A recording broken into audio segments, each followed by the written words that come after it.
Hey, what's up, guys? It's Scarra here from theScore eSports here with Xpecial after a 1-2 loss, which is very close. I need to ask, where was the swing in the best of three series? Was it just like the third game you guys were grinding it out, and the third game was really the big difference, or did you feel like overall there's something that you just that stuck out to you? I think the biggest thing is that it really feels like we as a team are improving really slow, and it shows when we play against teams like Cloud9, who at one point we were doing really well, going even, and in these games we were struggling in all three of the games.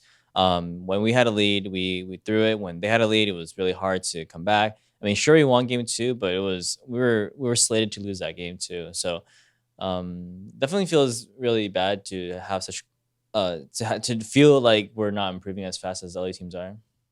Why do you think that is? Do you think that's like just it's a communication problem? It's like a coaching problem, player problem, or it's just like maybe something that just was unexpected?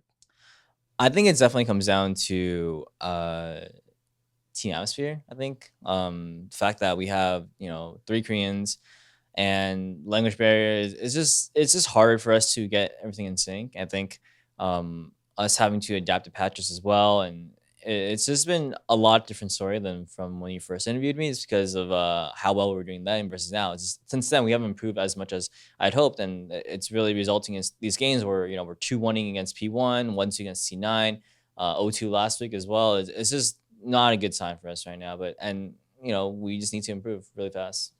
Let's talk a little bit about the game. So the first game, they showed like Shen TF. Was TF something that you guys expected going into the series? Something that you guys had plans for?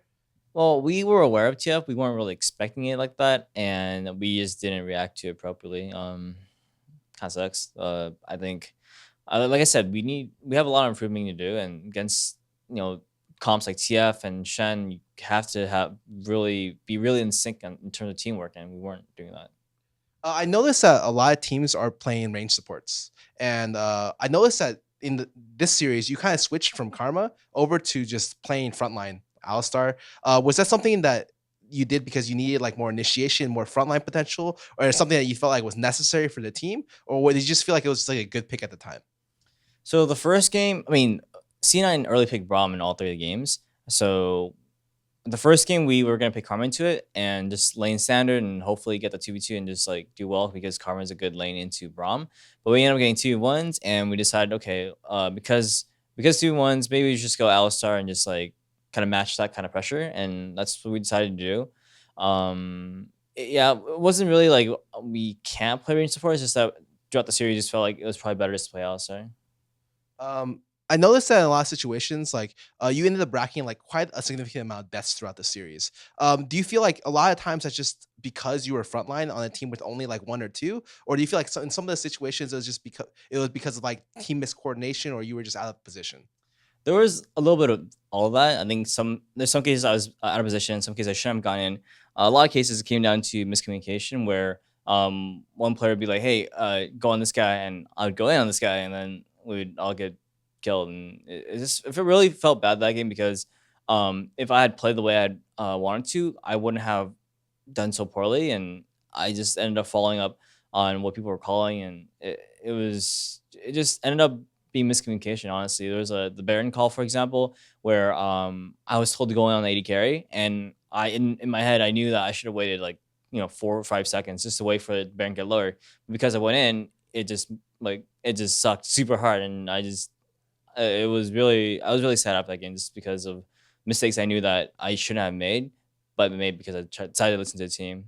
And I thought when I first interviewed you, you said you shared a lot of communication responsibility, like a lot of shot calling responsibility for the team. Has that changed since the first week? I think in a way a little bit. I think a lot of it comes down to if someone sees a good situation and like they know the situation better, they will say something. And for example, when you're fighting, right, you're not going to be aware of where the mid laner is, for example. And if he's going to be ready to come up, then you're going to respect your teammate's call to back off or whatever it is. And in that case, it was I knew the situation well, but I was given an instruction that I assumed was just he had more information, and I went with it and it just didn't work out. That's basically it. And it was like the overall team call was to obviously stop the Baron, and that was the overall team call, and that's a call I gave. But the call to go in was not the one I gave. Um, so how are you looking to improve on these kind of communication issues in the future? Because it is very hard with multilingual teams, right? I think that is something that we don't really have control over. To be honest, I don't think we can really improve communication to a level that is going to be even at the level of other teams. I think what we can do is work on everything else, and like that includes early game, getting awards, vision control, all that stuff that you can do um, with minimal communication. But when it comes down to the very minute like engages, sometimes you really can't communicate, knock this guy out and kite back in very short words. Then I guess let me rephrase that question. So there's been a lot of eyes on Saint because this is his first split coming into the LCS. Usually he just like allegedly boosts challenger teams into LCS and then goes back to challenger. But he's like, this is the real deal. He's coming in hot this time. How has he been as a coach, and how do you feel like you've like played or improved under his guidance? I think Saint has the right idea about the game. I think he knows a lot about the game and he's able to say what he wants. But at the same time, he's not as hard as people would really expect from someone like Saint. Myself, and I'm sure a lot of other people as well, expected him to be like, really hard on us, but he isn't. And part of it is that we don't have Bliss yet as well, our assistant coach and our Korean coach. So a lot of stuff that gets conveyed doesn't really get to the Koreans, and we're just having like some team issues as well. It's just we're for the past 2 weeks we're having a really hard time in scrims, and a lot of it came down to just mental focus and just mental team atmosphere. Just team mental is what people always call it.